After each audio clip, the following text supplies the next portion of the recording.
Yesu yaravuganye nawe ntibivanyeho kuzahura n'ibikugerageza. Mu yandi magambo Yesu bamurebeye mu byo bifuza. Mu yandi magambo icyo tubwiye abantu ni iki? Wirebera Yesu mu byo umushakamo, ahubwo rebera Yesu mu bibazo byawe cyangwa se mu byo umwifuzamo ko agukorera. Reba Yesu nk'uwo wagende mubwire Yohana umubatiza muti impumyi ubu tuvugana zirimo zirahumuka nibirema birimo biragenda n'ibipfa amatwi birumva birimo biri kumva ubutumwa n'abakene barakubwirizwa ubutumwa bwiza n'ibibembe birakira wakurikiye Yesu. Mu yandi magambo nubwo uri mu nzu y'imbohe nibikuyeho ko umurimo wanjye ukomeje. Kuba ubabaye mwene data ntibyahagarika gukora kw'Imana kubera yuko wasakuje kubera hoya utari kubona ibyo ushaka ntibivanye ko Imana yahagaze gukora. Twari tuje kubwira abantu nyine bo kuri Shaka Imana badukurikirana kuri Shaka Imana TV kubabwira ngo kuba ubabaye nibyo urababaye ariko Yesu aracyakora n'ibitangaza kandi tubabwire ko yavuze mu bice 26 wa gatatu azamurinda b'amahoro masa kubera yuko amwirinda niyo yaba ari mu bigeragezo. Yego niyo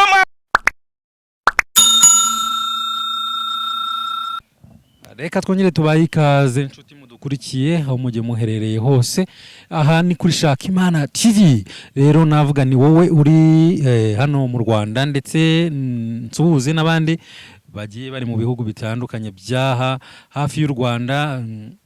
Mwese turabashuhuje ariko kandi tuzirikane n'abandi bari hirya no hino muri East Africa, muri Afrika yose ndetse yewe no hakurya y'inyanja, iyo nyanja ngari aho bakunda kwita Rwota Masimbi, aho ni hakurya y'inyanja nyine nkuko turiho tubivuga, aho ku mugabane wa Asia, ku mugabane wa Oceania ndetse n'umugabane wa Amerika. Aho namwe tubahaye ikaze hano kuri Shaka Imana TV kugira ngo mukomeze mubane natwe, ariko kandi tukavuga duti abanyarwanda bari muri iyo migabane ndetse muri ibyo bihugu bigiye bitandukanye tubahaye ikaze, mwiyumve mwikaze hano kuri Shaka Imana TV. Niyo mpamvu aka kanya twabazaniye batumirwa kugira ngo batuganirire, batugezeho message nziza baduteguriye uyu munsi. Ndabizi ko atari ubwa mbere mubabonye, ariko kandi nizera ko uyu munsi nanone hari indi message bagiye kutugezaho. Reka tubakire. Mumeze muti? Turashima Imana. Murashima Imana. Hari umuntu wajyaga aganira akavuga ngo ndashima Imana n'abantu bakeya, ubwo yabaga ashatse kuvuga ngo iki? Ibyo yabyaje n'ibindi bindi ni terime n'amaterime.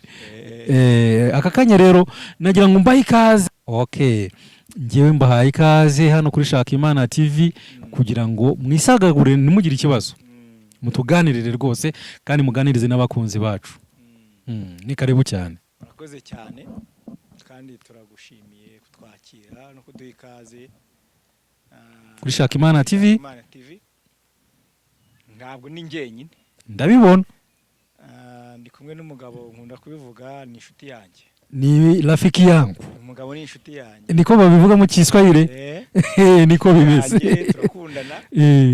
Niyo tuvuga Yesu tuba twumva turi free. Nibyo niyo mpamvu twagarutse rero turi kumwe n'umundi kuri Shaka Imana TV. Gusa abantu bakunda dukurikira kuri Shaka Imana TV anza tubabare tumaze iminsi twaratebye, niko abarundi bavuga, cyangwa twarabuze bitewe nuko si ibi byonyine tuba turi no gushaka ubuzima bw'imiryango, kuko twese dufite imiryango. Kenshi ko tunaza tugira ngo abantu bamenye Yesu, twari tumaze iminsi rero turi mu gushakisha ubuzima bwo gutunga imiryango. Niyo mpamvu twarabuze ariko twagarutse. Kuko byose tugomba kubifatikanya, kuko Paulo yanabivuze neza, yandikira Timoteyo yaramubwiye yizera utita ku muryango, ngo abahakanye ibyizere bakurusha n'utarigeze kubimenya cyangwa kumenya. Murakoze cyane rero. Na mikrofone inshuti yanjye akatwibwira nawe, twibwira tukanasenga tugatangira ikiganiro cyangwa ijambo ry'Imana. Yes, ijambo ry'Imana ndetse no guhurira hano kugira ngo tuganire. Reka dutangire dushima Imana itwemereye kuba muri uyu mwanya mwiza. Mwami Yesu, turagushimiye, tugushimiye ubuntu n'imbabazi udahwema kutugirira. Tugushimiye wowe uduhaye ukatwongera uyu mwanya mwiza kugira ngo tuwubemo kandi tuwuganiremo ijambo ryawe, utwemerere ijambo ryawe rigere mu mitima y'abantu bose, udukomeze, utwambike imbaraga, umwuka wera atugote imbere n'inyuma, adushyigikire kandi atwungure ubwenge kugira ngo turusheho gusobanukirwa ibyanditswe. Tubisabye Imana twizeye Kristo. Amen. Amen. Amen. Amen. Murakoze cyane. Reka mbere yuko rero tuganira n'abantu b'Imana kuri Shaka Imana TV, Yesu abaha umugisha. Imana ishimwe. Reka dufate Bibiliya. Yego. Tugiye gusoma ijambo dusanga mu gitabo cya Matayo, ibice 11 n'umurongo wa 2 turageza ku murongo wa 6. Hari ijambo rivuze ngo, ariko Yohana yumvise mu nzu y'imbohe ibyo Yesu akora, atuma abigishwa be ko bamubaza bati, mbese ni wowe wa wundi ukwiriye kuza, cyangwa dutegereze undi? 4, Yesu arabasubiza ati, nimugende mubwire Yohana ibyo mwumvise n'ibyo mubonye. 5, impumyi zirahumuka, ibirema biragenda, ibibembe birakira, ibipfamatwi birumva, abapfuye barazurwa, abakene barabwirwa ubutumwa bwiza. 6, aramubwira ngo kandi hahirwa uw'ibyanjye bitazagusha. Amen. Byoroshye. Iri jambo ni byoroshye aya magambo. Urumva Yohana yizereraga muri Yesu cyane. Yamwizereragamo cyane, dore ko ari we wanamuvuze mbere y'abantu. Dore ko ari we wamuvuze, ubwo abantu babaza Yohana ati, ese ni wowe wari ukwiriye kuzaza? Arababwira ati, reka inyuma yanjye hari undusha ubushobozi. Inyuma hari undusha ubushobozi. Ndababatirisha umwuka, ndababatirisha amazi, ariko inyuma yanjye hazaza ubabatirisha umwuka ndetse n'umuriro. Rero Yohana yizeraga Yesu cyane. None rero Yohana iki gihe rero avuga aya magambo, yari ari mu nzu y'imbohe, yari yafunzwe n'uwo bita Herode. Herode rero nawe yari yamujijije iki? Uyu mugabo bita Yohana yari imvuzi ivuze. Yari imvuzi ivuze mu bintu by'Imana. Ntabwo yari akavuga imvugwa rimwe mu migani yacu y'Abanyarwanda. Ntabwo yavugirwagamo. Herode yari yararongoye umugore wa mukuru we, uwo bita muka Herodiya. Ni ibintu nyine n'urugamba rukomeye. Iki gihe rero yari yagiriye inama Herode, aramubwira ati, ibyo bintu wakoze sibyo, ni amakosa. Rero iryo jambo ararizira. Ari muri gereza rero, uko biri kose ubwihebe buramufata. Ndagira ngo tugere kuri iri jambo usomye. Ubwihebe bumufashe rero, nibwo ngo Yesu nawe yari ari muri iyo mudugudu agenda abwiriza ubutumwa bwiza, akora ibitangaza bikomeye.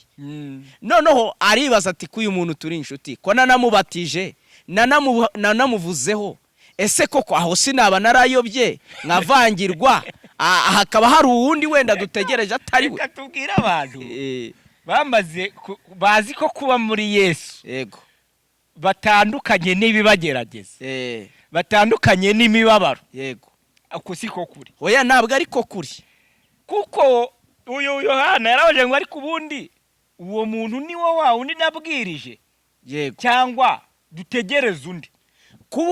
Aha tugaruke, kuba uri umuhanuzi cyangwa se uri umubwiriza butumwa, uri umuririmbyi se cyangwa umunyamasengesho, ushaka kuba uri pasiteri, bishop, ntibikuyeho ko utazagerageza. Bivanye ko utazagerageza. Ntibikuyeho ko utashyirwa mu nzu y'imbohe unarengana. Kandi urenganirizwa ibyo urimo kuvuga kandi ari ukuri. Uyu munsi rero abantu bari guhura n'ibigerageza. Reka tubwire abantu bagenzi bacu cyangwa abantu bizeye Yesu, yego, bari guhura n'amakuba, bakumva ko Imana yabataye. Yego. Abandi batangiye kubivamo no gusezera. Impamvu yabiteye ni iyi: bimitse amasezerano bahawe n'Imana kurusha kwimika ubugingo buhoraho. Kuko kuba Yesu yaravuganye nawe, ntibivanyeho kuzahura n'ibikugerageza. mu yandi magambo Yesu bamurebeye mu byo bifuza, ntabwo bamurebeye uko Yesu ari. Mu yandi magambo icyo tubwiye abantu ni iki: wirebera Yesu mu byo umushakamo, ahubwo rebera Yesu uko ari, uko bari kumureba. Unarebera Yesu mu bibazo byawe, yego, cyangwa se mu byo umwifuzamo ko agukorera. Reba Yesu nk'uwo wakurikiye aguhamagaye avuga ngo yemwe abarushye n'abaremerewe, muze munsange ndabaruhura. Kubera iki? Kuko Yesu numurebera mu bintu ntabwo uri bumusangemo, yego, nta nubwo uzashobora gukomeza gukurikira. Ariko numurebera mu bugingo buhoraho, ukamurebera mu waguhamagaye, uzakomeza ukurikira. Mu yandi magambo Yohana umubatizo uyu turi kuvuga yarebeye Yesu mu bushuti, noneho mu gihe ahuye n'imibabaro arebera Yesu ko ari we muntu ushobora kuza kumurenganura, akabone n'ubwo Herode yamurenganyaga. Ariko ntiyamurebera ko ari Yesu waje gukiza abababaye, akabone ko Yohana ibyo yaziraga byari ukuri kw'ibyo Yesu anifuza tena. Kuko Yesu ubundi kuba uzira ibyo Yesu ashaka, ibyo si ikibazo. Si ikibazo kuri Yesu, ahubwo ikibazo nuko we wabuzira ibihabanye n'ibyo Yesu ashaka. Stefano bamuteye amabuye kugeza apfuye. Yari akiri guhamya nde? Yesu. None reka turebe iyi minsi. Umuntu dufite abantu bakomeza guhamya Yesu mu makuba no mu bigeragezo no mu karengane ndetse barenganyirizwa ubutumwa bwiza. Bantu b'Imana mudukurikiranye kuri Shaka Imana TV, twagira ngo tubamenyeshe yuko turi ku ntego bita kwihangana. Kwihangana mu bikugerageza, mu ntambaro uhura nazo. Yohana impamvu atumye abigishwa biwe abatuma kuri Yesu, ababwiye ati nimugende mumumbarize ati ese koko ni wowe wari ukwiriye kuza cyangwa se hari undi uri inyuma tumutegereze? Naba narayobye, nkaba narahamije utari we, naba naravangiwe, nkaba naravuze utari we, ni wowe. Kubera iki? Yari yazi uyu mugabo mu bushobozi bw'isumba byose, busobora ibintu byose. Yego. Ntabwo yarazi ko mu kuvuga Yesu hazamo n'inzu y'imbohe. Yego. Noneho turebe abantu bameze nka Yohana umubatiza muri iyi minsi ya none. Barahari. Bavuga ati ese koko ni wowe ya Mana twasenze, itwe yemeye ko nicwa n'inzara kandi wavuganye nanjye? Ni wowe Mana nasenze umugabo akabanyirukanye? Yego. Ni wowe ya Mana twavuganye nawe twakoreye itemera kuduha urubyaro tugarenda dupfa turi ingumba, kandi tuzi ko nguri Imana itanga urubyaro? Ni Imana ishobora gutanga kubyara, ni Imana ishobora gukupa igaceceka. Kandi ntibivanyeho ko tukomeza kuyiringira. Yes, niyo kwiringirwa ibihe byose. Bivanyeho ko itakiri n'Imana. Ni ukuri. Ntibinavanyeho ko itagishoboye. Kandi nibinakuye ko imirimo n'ibitangaza biri gukoreka handi, kabone nubwo wowe utariye, nibivuze ko hatari batariye. Abantu batari kurya. Kabone nubwo wambaye ubusa, nibikuyeho ko hatari abarimo yambitse. Nibivuze ko kuba utarabyara atari umuntu Imana yahaye kubyara. Yego. Kabone nubwo uri mu nzu y'imbohe mu mibabaro, nibivuze ko hari ababohowe ndetse barenganuwe. Kuba warenganijwe nibikuyeho. Mbese ni wowe wa wundi ukwiriye kuza cyangwa dutegereze? Hari abantu bategereje indima na yindi, ni ya yindi wizeye niyo igihari n'igikora. Hari abantu bari kwibaza, ariko ubundi niyo ibyemeye bacinga insengero, uyu munsi wa none bakaba bafunze ubutayu naho gusengera. Niyo irahari. Niyo yemeye iyi nzara iturya gutya mu rugo rwanjye cyangwa rwawe, ni iyi Mana nakurikiye.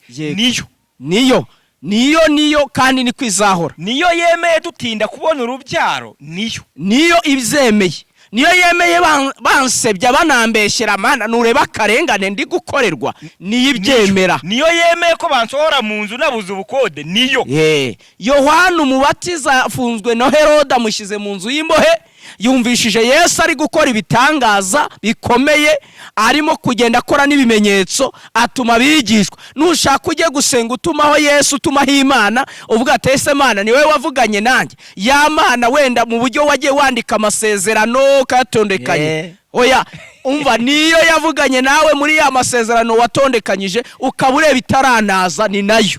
kandi ni nayo irimo gukora ibitangaza nk'iyi. Yego ngo mugende mubwire abo bigishwa, atuma bigishwa, ni mugende mubwire Yohana umubatiza muti impumyi ubu tuvugana zirimo zirahumuka n'ibirema birimo biragenda n'ibipfa amatwi birumva birimo biri kumva ubutumwa, n'abakene barikubwirizwa ubutumwa bwiza, n'ibibembe birakira, n'ibibembe biri gukira. Ibaza ari wowe wakurikiye Yesu. Mu yandi magambo nubwo uri mu nzu y'imbohe ntibikuyeho ko umurimo wanjye ukomeje. Kuba ubabaye mwene data ntibyahagarika gukora kw'Imana kubera yuko wasakuje, kubera hoya umurimo w'Imana urakomeje. Kuba uyu munsi utari kubona ibyo ushaka ntibivanye ko Imana yahagaze gukora. Twari tuje kubwira abantu nyine bo kuri Shaka Imana badukurikirana kuri Shaka Imana TV, kubabwira ngo kuba ubabaye nibyo urababaye, ariko Yesu aracyakora n'ibitangaza. Kandi tubabwire ko umushikamishije umutima, niko Yesaya yavuze mu bice 26 azamurinda b'amahoro masa kubera yuko amwiringiye. Niyo yaba ari mu bigeragezo. Yego. Niyo mpamvu ntuza Yesaya yanditse muri 50 ndumva umurongo wa 7 aravuga ngo ibice 7 ibice 7 umurongo wa 50 ndumva aravuga ni 43 nako nuca mu muriro ntago uzashya, nzaba ndi kumwe nawe, ntago uzashya, nuca no mu mazi ntago azagutembana, ariko ikitonderwa wagezemo, wawugezemo. Oya none se reka ngwe irindi jambo. Daniel ibice 3 umurongo wa 16 dere Nebukadinezari asanze Saduraka, Meshake na Abedenego, aravuga ngo niko mwabasore ni mwebwe mwigiriye inama zo kwanga kumvira inama zanjye no kuramya ibigirwamana byanjye n'igishushanyo namanitse mu kibaya cya Duru. Ni mwebwe cyangwa haba hari undi wabashutse? Ese iyo mana muri kuvuga ishobora kubakiza amaboko yanjye ni mana ki? Niyo mpamvu reka tubwire abantu kwishaka Imana. Hari ijambo rivanga abazi Imana yabo bazakomera. Niba mara gukomera muri Daniel bakora iby'ubutwari, umuntu agatavuga ngo amena, umuntu uzi Imana n'uwahuye n'uyu muriro bawucanye bana wenyegeje cyane akemera kuwinjiramo, atavuze ngo aho kugira ngo aho gupfa none napfejo, ahubwo akawinjiramo. Hari abantu bavuga Imana itanga umuceri, nibanavuga Imana ikunyuza mu muriro ukabanza ugashya, ariko ntushirire uko muri kumwe, uvamo nta n'umwotsi ugucumbyeho, ariko ugeramo ukumva ubushariye.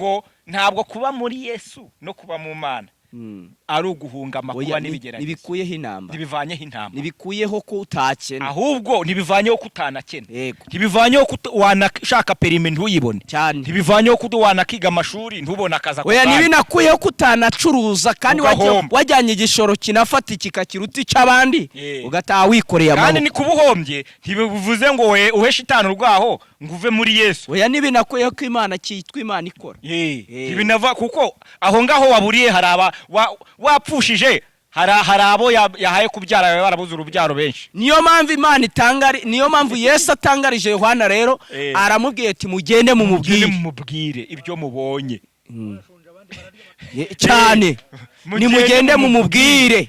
Rero uyu munsi wa none Imana yadutumye ngo tuze tukubwire, wowe ubabaye nubwo ubabaye nibikuyeho ko Imana yitwa Imana, ntibivanyeho kwitwa Imana. Kandi nubwo wakivumbura ntibivanyeho kuba Imana bwayo burangiye, ahubwo reka tukugira inama, komeza utitirize Uwiteka nibwo imigambi yawe izasohora.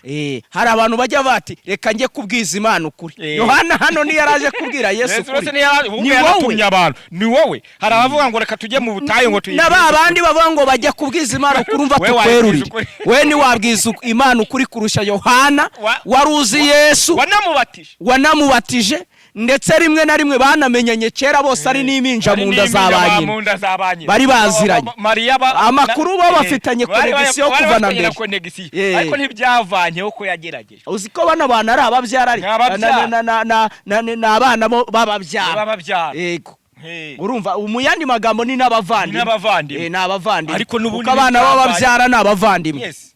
Ariko nibikuyeho kabone hari abantu bamaze gufata Imana nk'umuvandimwe wabo cyangwa nka mubyara wabo, ariko ntibikuye ko itakemera kunyura mu bigeragezo n'amakuba, kandi nanone nyuma yaho yaza ikanakora. Tunabwira abantu bajye bazana ubwishongozi cyangwa ubwishongore ngo ngewe nsenzi hita inyumva ngo ntigi kunda kubumbabaza.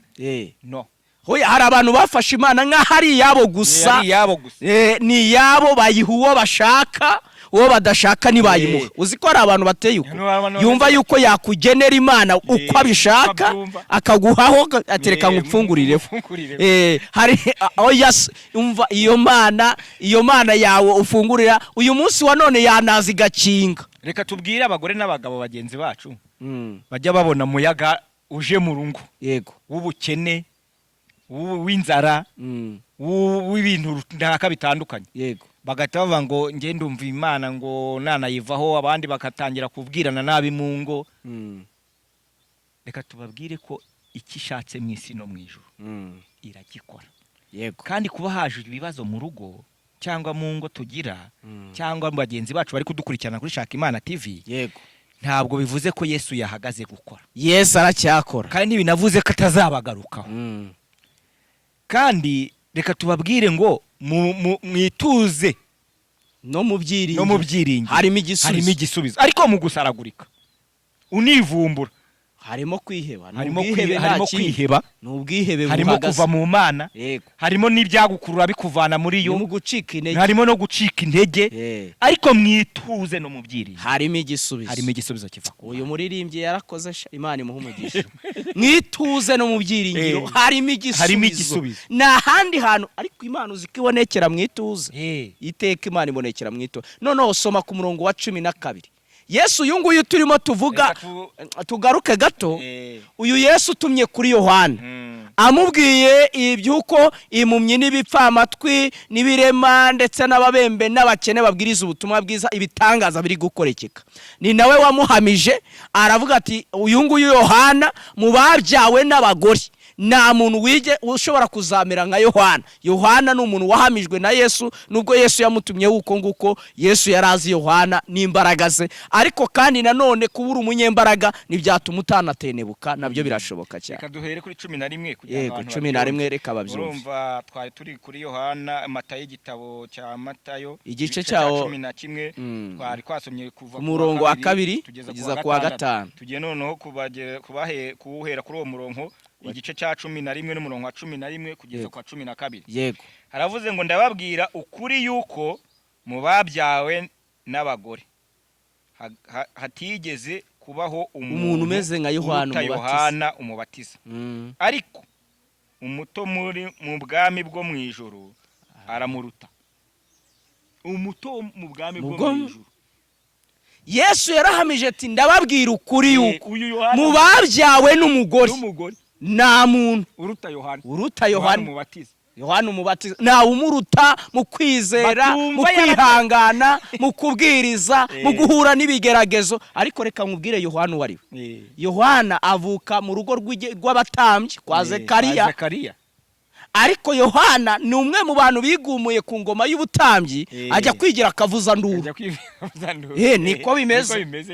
Yagiye kwigira akavuza nduru, mu rugo rw'abatambyi bagendera kuri kondisiyo. Ariko Yohana yagiye kwigira kondisiyo kavuza nduru. Umva Yesu none nk'ukunda muhamije. Aramubwiye ngo ariko ahamije abana babwira ati nimwumvishe ko numyeho Yohana kuri, ariko mu babyawe n'umugore nta muntu uruta Yohana umubatiza. Bishatse kuvuga iki? Nta muntu uri muri isi utageragezwa kandi utahura n'intege nkeya zituma yiganyira. Ariko nubwo wazigeramo tuzazinuka Imana, yego, tukareka Imana, uzakomeza uyigirire iki, ntuzarengere ubushake bw'Imana, ushake kuvogera Imana. 12 rero haravuze ngo uhereye ku gihe cya Yohana umubatiza ukageza nanone mu bwami bwo mu ijuru buratwaranirwa. Intwarane zibugishamo imbaraga. Reka tuvuge kuri izi ntwarane, tugaruke ku kajambo gato Yesu yavuzemo. Yavuze ngo ariko umuto mu bwami bwo mu ijuru agize gute? wa wundi dusuzugura uriya se kadahanura Hanura. uriya se ko atazi no kuririmba Atazi no kubwiriza. uriya ko atazi no kubwiriza ntabwo ari igitangaza nagazwe ariko kuba kiranuka agaca bugufiya akihangana akizera arakuruta nubwo uhanura nubwo uri bishop nubwo uri umuririmbyi w'igitangaza wanditse izina arakuruta uhamagaye ari wowe bahamagara imbere ntagire n'umuhamagara nubwo atazwi ariko mu bwami bw'Imana arakuruta mon cher ami bivuze ngo nubwo atari icyamamare wowe ukaba uri icyamamare uyu nguyu mu bwami bw'Imana arakuruta uyu twita bivuze ngo duharanire gutunga Kristo no Yesu kuva na mbere yarazi ko hari abantu b'ibyamamare bazi imbere akaba azi ko hari n'abandi bari inyuma batoya batazwi ariko kandi mu bwami bwo mu ijuru babaruta nubwo baruta bari abantu kabone nubwo uri icyamamare wamamaye uzwi cyane niyo mpamvu uriya mukecuru atanze isengeri imwe ikuta yego atuye abandi bagiye bakushyira mu biseke za miliyoni mu mvugo y'uyu munsi wa none abakira baca amazi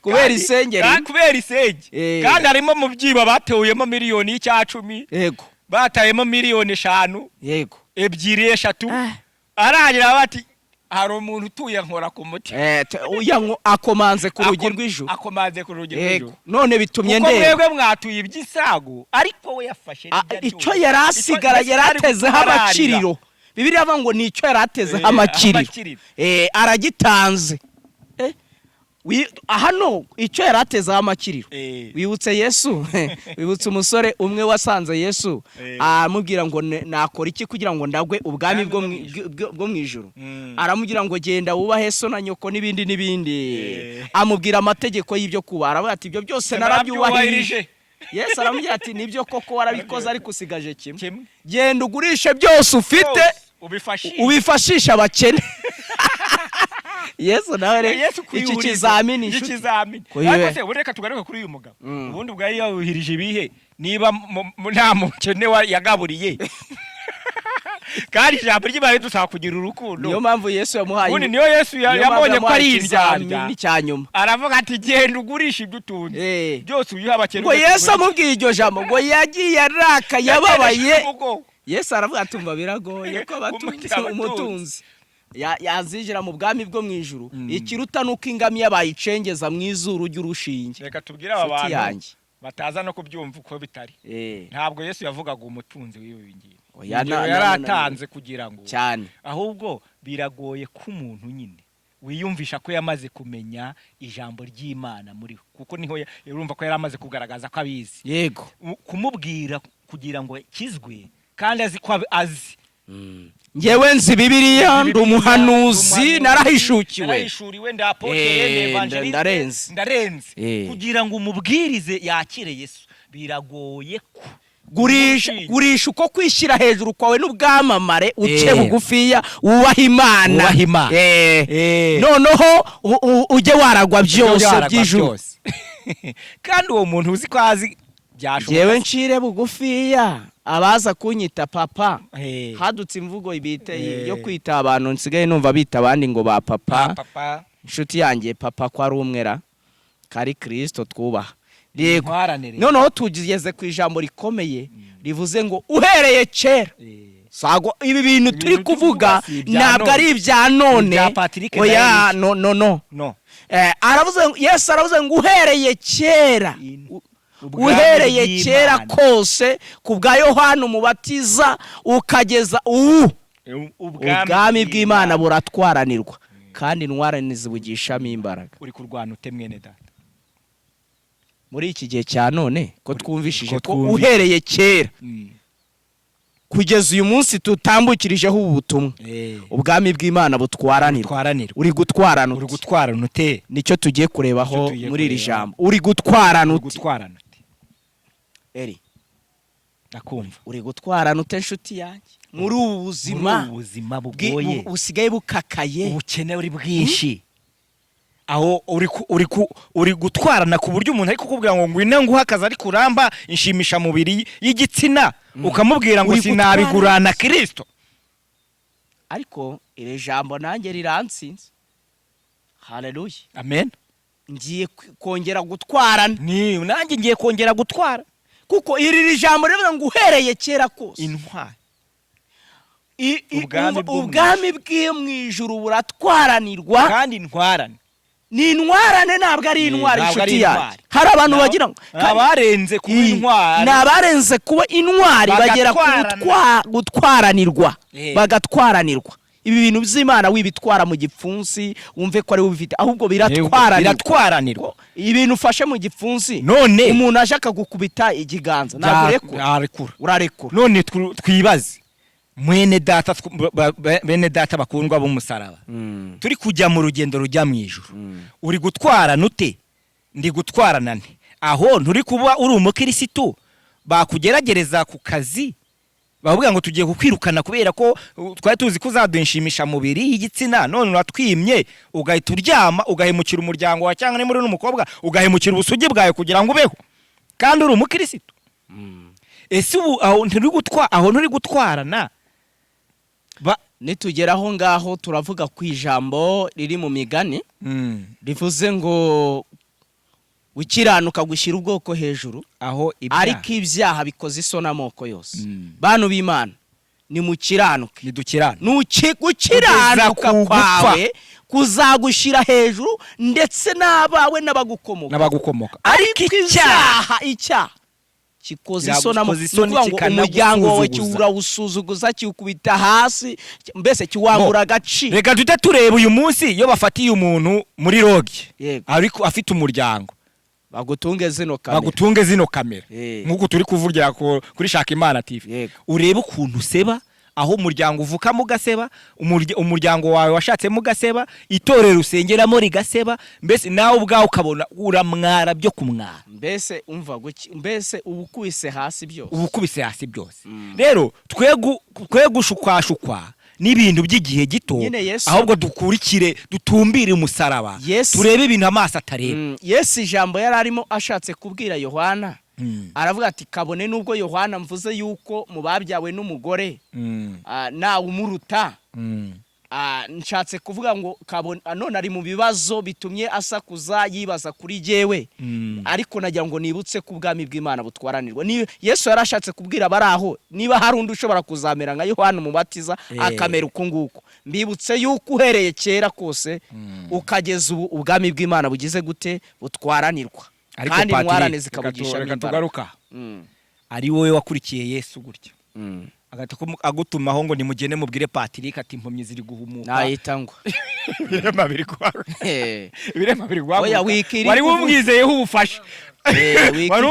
ubufasha, wikirirwa uvunika, kandi hanze akavuga ngo kandi ibyo ukimara kubyumva umubwire ngo wahirwa uw'ibyanjye bitazagwa. Ariko rira jambo waryumvishe we, iri jambo Yesu avuze rivuze ngo hahirwa uw'ibyanjye bitazagwa, ariko gute bitakugusha? Ariko bivuze iki? Bivuze ngo Imana ntikora uko wowe ushaka, ahubwo ikora, kandi nikorwa n'isoni zo kwitwa Imana, kandi nikorwa n'isoni zo kwitwa Imana, ahubwo yikora uko ishaka.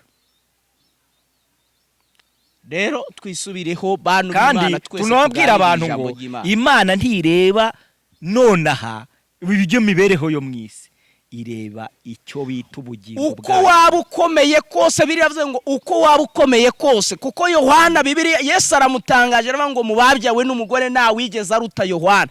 Uko waba ukomeye kose, urwego waba uriho rwose, ngutangarize ko ubwami bw'Imana buratwaranirwa. Impamvu Yesu yamubwiye icyo, Yesu yaravuze ngo nge sinazanywe n'ikindi, naje gushaka icyari cyarazimiye. Misiyo ya Kristo ntabwo yaje gutanga amafaranga, yaje kubakisha ama etaje, yaje kugurisha amavewiti n'amarange rova, yaje gushaka ubugingo bwawe n'ubwanjye. Yego, abufite aguwe neza, ufite ubugingo buhora Kristo avuguwe neza, ibindi ni inyongera. Nokuri rero abantu badukurikiranye mwese, tubibutse yuko ubwami bw'Imana buratwaranirwa. Urwego waba uriho ukomeye birakureba. Yesu yaravuze ngo uhereye kera kose ukageza none ubwami bw'Imana buratwaranirwa, kandi intwarane zibugishamo imbaraga. Ntabwo batandukanye nuko uyu munsi afite icyubahiro runaka, umuntu ajya ahantu bagataba baza kumurebera ku marembo bajya kumwicaza imbere kubera icyubahiro. Ntabwo ari bwo bugingo, ntabwo ari bwo rugendo rujya mu ijuru. Ubugingo bujya mu ijuru ni ukwihana ibyaha, byose Bibiliya itweretse yuko umutoya umuto umwe tutazi wibera mu iteraniro ukijijwe ukora inshingano ze batanemera uwo nguwo Bibiliya yavuze ngo uwo nguwo aruta uwo nguwo kabone n'ubwo ukomeye nubwo waba uri icyamamare nka Yohana Umubatiza umutoya uwo arakuruta. Imana itugirira ubuntu. Yesu abahumugisha.